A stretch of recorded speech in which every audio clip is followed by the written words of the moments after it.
Mr. Speaker, with all the rhetoric invoked around this agreement, I'm reminded of what President Ronald Reagan, since his name was used just a few moments ago by the leader, what he told Soviet leader Mikhail Gorbachev in November of 1985 when they discussed the nuclear arms reduction. Go back to history and not have selective history. President Reagan said this: I bet the hardliners in both of our countries, as he spoke to Mikhail, are bleeding when we shake hands.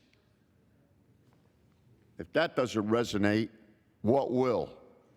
And when the United States struck an agreement with the Soviet Union 2 years later to reduce the size of our nation's nuclear arsenals, President Reagan received much criticism, including, as conservative columnist George Will put it, for accelerating, listen to this, the moral disarmament of the West by elevating wishful thinking to the status of political philosophy, unquote.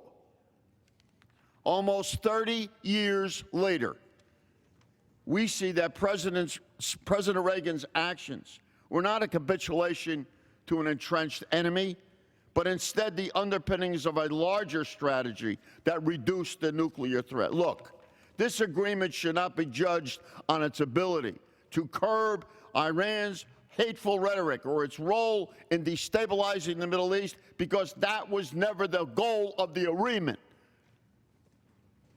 No agreement can be perfect, but I am not convinced that a quote-unquote better deal, which exists only in the abstract at this point, will materialize if Congress were to reject the one before us. Rejecting this agreement, Mr. Speaker, would require the world's largest economies who are party to this multilateral agreement to follow our lead and reimpose sanctions. The gentleman's and time's with that, expired. I yield back. The gentleman from Michigan reserves. The gentleman from California is recognized.